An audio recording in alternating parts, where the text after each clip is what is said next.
Operation devil hunt দেশজুড়ে চলছে অভিযান। ঝুঁকিতে গেটপাড়ার সরকারি প্রাথমিক বিদ্যালয়ে কমেছে শিক্ষার্থী। এবং 4 জেলায় সড়ক দুর্ঘটনায় 3 শিশুসহ নিহত 5।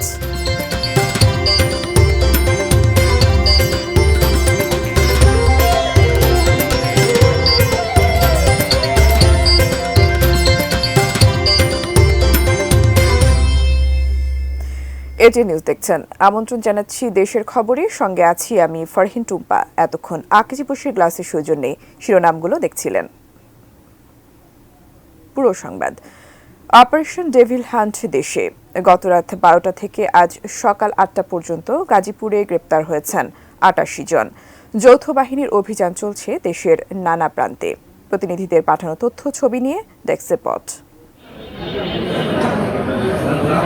অপারেশন ডেভিল হান্টে গাজীপুরে গ্রেপ্তার হয়েছেন 88 জন। এর মধ্যে সদর থানায় 19, বাসনে 9, কোনাবাড়িতে 2, গাছায় 6, পুবাইলে 2, কাশিমপুরে 5, টঙ্গী পূর্বে 7, পশ্চিমে 8, ডিবি উত্তরে 7 এবং দক্ষিণে 4 জনকে গ্রেপ্তার করা হয়েছে। এছাড়াও গাজীপুর জেলায় 19 জনকে গ্রেপ্তার করা হয়েছে। ময়মনসিংহের পুলিশ সুপার কাজী আক্তারুল আলম জানিয়েছেন, গত 24 ঘন্টায় জেলার 13টি থানায় অপারেশন ডেভিল হান্টের আওতায় আওয়ামী লীগ ও নিষিদ্ধ সংগঠন ছাত্রলীগের 23 জনকে গ্রেপ্তার করা হয়েছে। বগুড়ায় 24 ঘন্টায় 17 জনকে গ্রেপ্তার করা হয়েছে। এরা বিভিন্ন ধরনের অপরাধের সাথে জড়িত বলে জানিয়েছে আইনশৃঙ্খলা রক্ষা বাহিনী। চলমান অপারেশন ডেভিল হান্টে কুমিল্লার বিভিন্ন উপজেলায় অভিযান চালিয়ে আরও 19 জনকে গ্রেপ্তার করেছে যৌথ বাহিনী। গ্রেপ্তারকৃতরা আওয়ামী লীগ ও সহযোগী সংগঠনের নেতাকর্মী বলে জানা গেছে। নোয়াখালীর দ্বীপ উপজেলা হাতিয়ায় অপারেশন ডেভিল হান্টের তৃতীয় দিনে আগ্নেয়াস্ত্রসহ 2 জনকে গ্রেপ্তার করেছে যৌথ বাহিনী। ফেনীতে অপারেশন ডেভিল হান্টে আওয়ামী লীগ ও সহযোগী সংগঠনের 18 নেতাকর্মীকে গ্রেপ্তার করেছে আইনশৃঙ্খলা বাহিনী। মঙ্গলবার দুপুর পর্যন্ত জেলায় বিভিন্ন স্থানে অভিযান চালিয়ে তাদের গ্রেপ্তার করা হয়। খাগড়াছড়ির পানছড়ি ও গুইমারায় পুলিশের অভিযানে 7 জনকে আটক করা হয়েছে। আটককৃতদের মধ্যে আওয়ামী লীগ ও সহযোগী সংগঠনের নেতাকর্মী ও সমর্থক রয়েছেন। এ নিয়ে গত 3 দিনে খাগড়াছড়িতে 19 জনকে আটক করা হলো।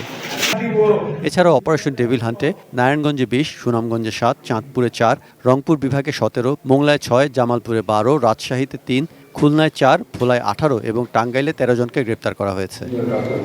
সৈকত Dasgupta, desk report, ATN news. জরাজীর্ণ দেয়াল, খুলে পড়ছে ছাদের পলেস্তারা। শীতে ঢুকে পড়ে হিমবাতাস, বর্ষায় বৃষ্টির পানি।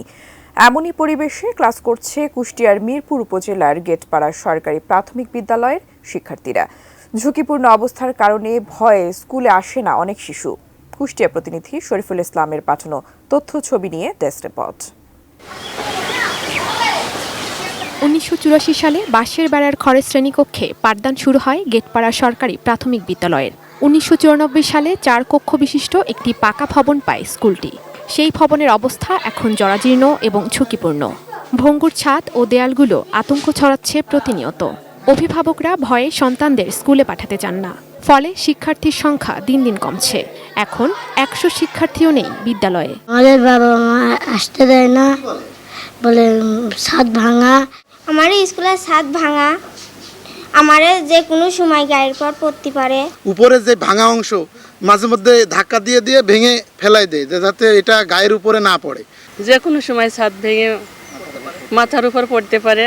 সরকারের একটা ব্যবস্থা করলে আমরা খুশি হই। সরকারি স্কুল হলেও নেই খেলার মাঠ, নেই স্বাস্থ্যসম্মত শৌচাগার, শ্রেণীকক্ষেরও সংকট। এসব সংকটের কথা ঊর্ধ্বতন কর্তৃপক্ষকে জানানো হয়েছে।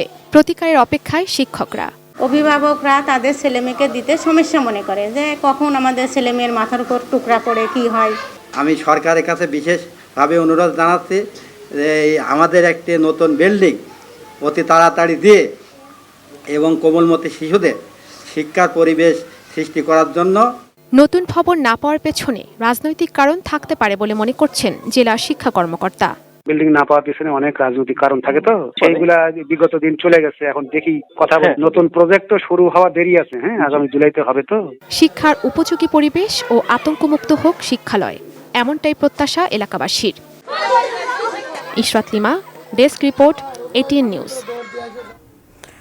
অপারেশন ডেভিল হান্টে কুমিল্লার বিভিন্ন স্থানে অভিযান চালিয়ে অন্তত 22 জনকে আটক করেছে যৌথ বাহিনী। কুমিল্লা থেকে বিস্তারিত জানিয়েছেন প্রতিনিধি হুমায়ুন কবির জীবন।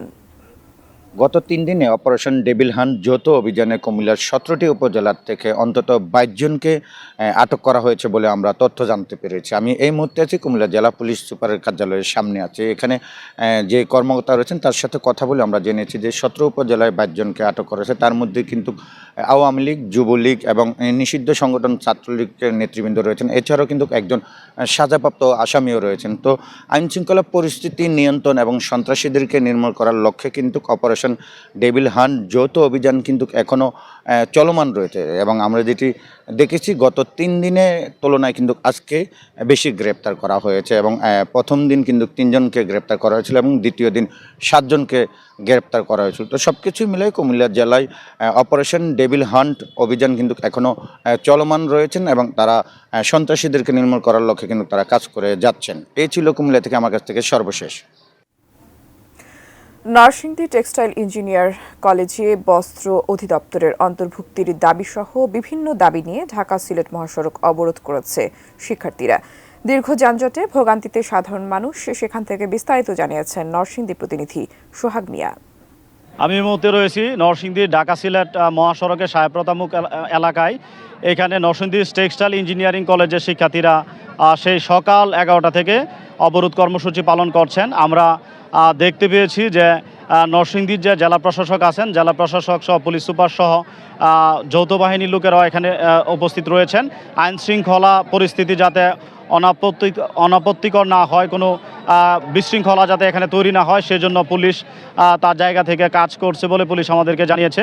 এছাড়াও এখানকার জেলা প্রশাসকের সাথে আমরা কথা বলেছি, তারা আমাদেরকে জানিয়েছেন ছাত্ররা যে দাবি জানিয়েছেন তাদের দাবি যৌক্তিক এবং সেই দাবিগুলো একটা প্রক্রিয়ার মাধ্যমে সম্পন্ন করা হবে। সকাল 11টা থেকে এখনো পর্যন্ত এই সড়ক অবরোধ থাকায় যানজট সৃষ্টি হয়েছে এবং যে দূরপাল্লার যে বাসগুলো আছে সেই বাসগুলো যাতায়াত করতে পারছে না।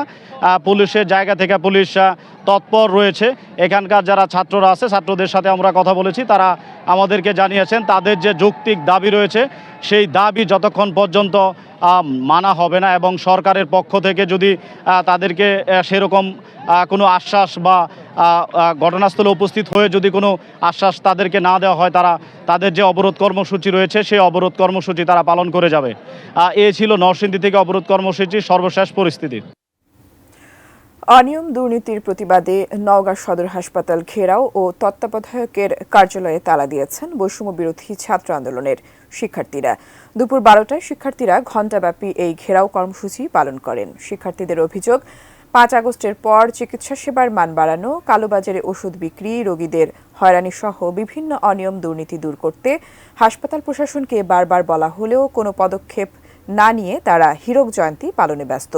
তাই বাধ্য হয়ে তাদের এই প্রতিবাদ কর্মসূচি। অনিয়ম দুর্নীতি রোধে পদক্ষেপ না নেওয়া পর্যন্ত তত্ত্বাবধায়কের কার্যালয়ে তালা থাকবে বলে জানান শিক্ষার্থীরা।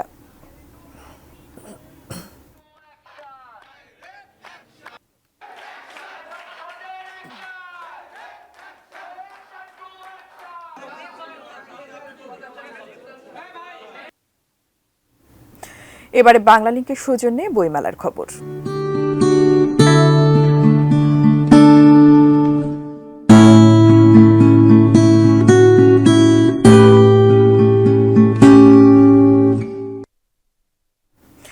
অমর একুশে বইমেলা প্রাঙ্গণ থেকে মেলার খবর জানাতে সরাসরি যুক্ত হচ্ছেন কিশোর জাহান।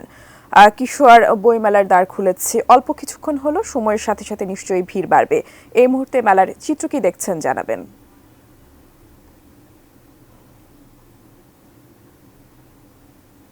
টুম্পা, আসলেই তাই। আসলে দ্বার তো বেশিক্ষণ হয়নি খুলেছে, কিন্তু আজ কিন্তু আমরা দেখেছি অন্যান্য এ সময়টাতে কিন্তু মানুষ আসা শুরু করে। তবে আজ কিন্তু মেলায় ঢুকে মনে হয়েছে যে সংখ্যাটা বোধহয় অন্যান্য দিনের তুলনায় কিছুটা বেশি।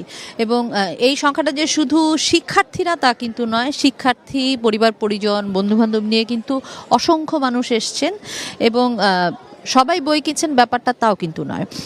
কিন্তু তারপরেও আসলে বইয়ের রাজ্যে এসে বইয়ের সঙ্গে সেলফি তোলার যে একটা চেষ্টা, সেটা কিন্তু আসলে আমরা কম বেশি প্রত্যেকটা স্টলেই দেখতে পেয়েছি।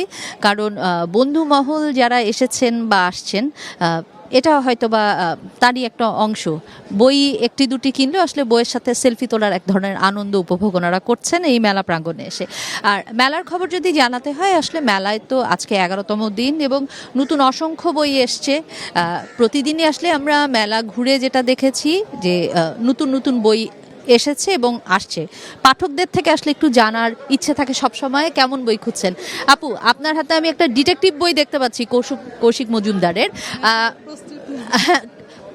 কোন রাইটারের বই আসলে পড়তে ভালো লাগে, নাকি আসলে মেলা একটু ঘুরতে আসতেও ভালো লাগে? আমি আসলে দিতে চাচ্ছি না ইন্টারভিউ। কোনো কি পছন্দের লেখক নেই?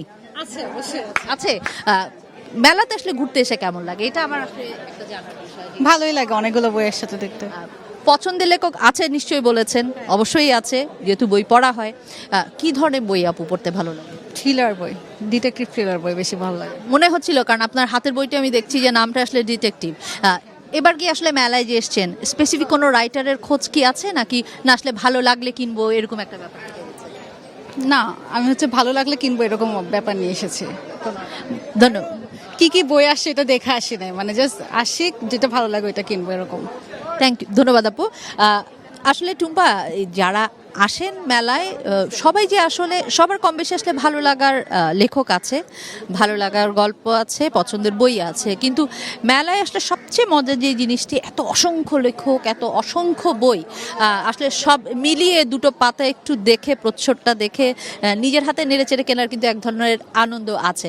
তো যেটা বলছিলাম যে আসলে মেলার 11তম দিন এবং প্রতিদিনই নতুন বই আসে, আজকেও কিন্তু নতুন বই আসবে, তবে সেটা জানতে পারবো কিন্তু আমরা আরও কিছুক্ষণ পরে, কারণ এখনও নতুন বই কটা এসছে বা কটা আজকে আমরা পাবো সেটা কিন্তু বাংলা একাডেমি আমাদের 5টার পরে জানাবে। এখন পর্যন্ত এই ছিল আমার কাছে টুম্পা।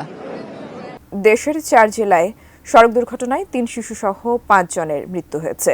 নোয়াখালীর বৈকুণ্ঠপুর বাজারে ট্রাক চাপায় 2 শিশু শিক্ষার্থী নিহত হয়েছে। নিহতরা হলো মোহাম্মদ আরাফাত ও আসমা বেগম। দুর্ঘটনায় আহত হয়ে চিকিৎসাধীন আছেন আরাফাতের বাবা।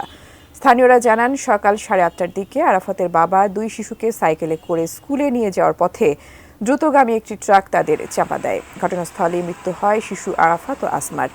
এদিকে চাঁপাইনবাবগঞ্জের শিবগঞ্জের ঝিল্লিপাড়ায় মোটরসাইকেল ও ইঞ্জিন চালিত ভ্যানের সংঘর্ষে রিয়াদ চৌধুরী নামে এক স্কুল শিক্ষার্থীর মৃত্যু হয়েছে। রিয়াদ এবছর এসএসসি পরীক্ষার্থী ছিলেন। মোটরসাইকেল নিয়ে তিনি প্রাইভেট পড়তে যাচ্ছিলেন।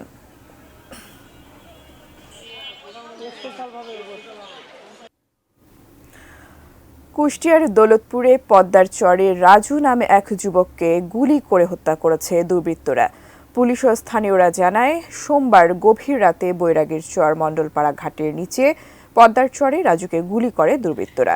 পরে খবর পেয়ে পরিবার ও স্বজনরা তাকে উদ্ধার করে দৌলতপুর উপজেলা স্বাস্থ্য কমপ্লেক্সে নিয়ে গেলে কর্তব্যরত চিকিৎসক রাজুকে মৃত ঘোষণা করেন।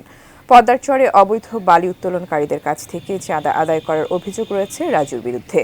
এছাড়াও মাদক পাচারের ঘটনাকে কেন্দ্র করে তাকে গুলি করে হত্যা করা হতে পারে বলে ধারণা পুলিশের। ঝিনাইদহের হরিণাকুণ্ডে ওয়াজ মাহফিলকে কেন্দ্র করে বিএনপির 2 পক্ষের সংঘর্ষে 1 জন নিহত হয়েছেন। আহত হয়েছেন আরও 6 জন। নিহত মোশাররফ হোসেন পেশায় একজন মুহুরি। পুলিশ ও স্থানীয়রা জানায়, গত রাতে উপজেলার হাকিমপুর গ্রামে ওয়াজ মাহফিলের কমিটি গঠনকে কেন্দ্র করে বিএনপির 2 গ্রুপের মধ্যে কথা কাটাকাটি ও ধাওয়া পাল্টা ধাওয়া হয়। আজ সকালে মোশাররফ নিজের কলা বাগানে কাজ করতে গেলে প্রতিপক্ষের লোকজন ধারালো অস্ত্র নিয়ে তার উপর হামলা করে। এতে ঘটনাস্থলেই তার মৃত্যু হয়।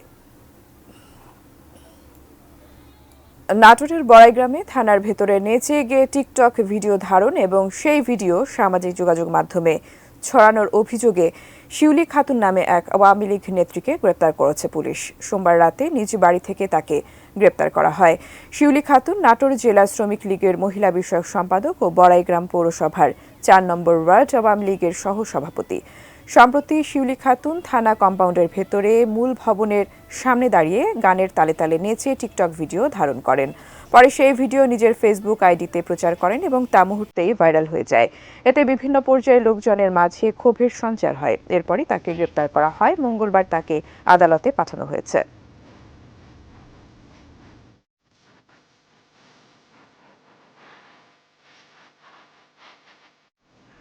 দেড় বছরেরও বেশি সময় বন্ধ থাকার পর খুলে দেওয়া হলো বান্দরবানের জনপ্রিয় পর্যটন কেন্দ্র দেবতাখুম।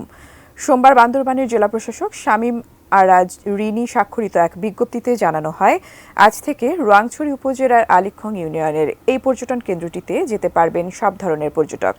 জেলা প্রশাসক জানান, সন্ত্রাসী তৎপরতা কমে আসায় ও সেনাবাহিনীর পক্ষ থেকে নিরাপত্তা নিশ্চিত করায় এই সিদ্ধান্ত নেওয়া হয়েছে। বান্দরবান শহর থেকে 25 কিলোমিটার দূরে পাথরের পাহাড়ের মাঝে ঝর্ণা ও স্বচ্ছ পানির লেকে ছোট নৌকা বা ভেলায় ঘুরে বেড়ানোর আনন্দ নিতে দেবতাখুমে যান অনেক পর্যটক।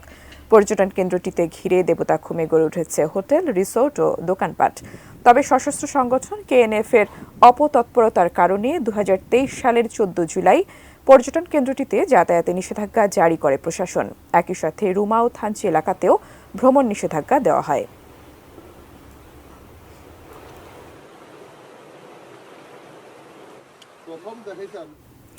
শেষ করব দেশের খবর, তার আগে আকিজি বসের গ্লাস শিরোনামগুলো জানাবো আরও একবার।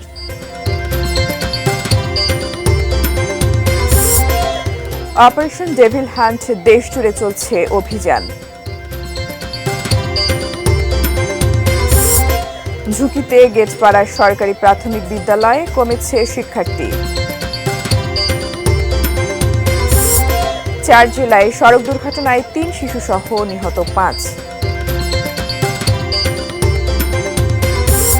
কুষ্টিয়ার পদ্মার চরে এক যুবককে গুলি করে হত্যা।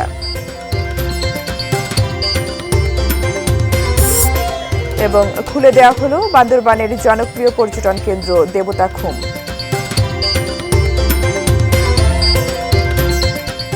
এই ছিল দেশের খবর। সঙ্গে থাকার জন্য ধন্যবাদ সবাইকে।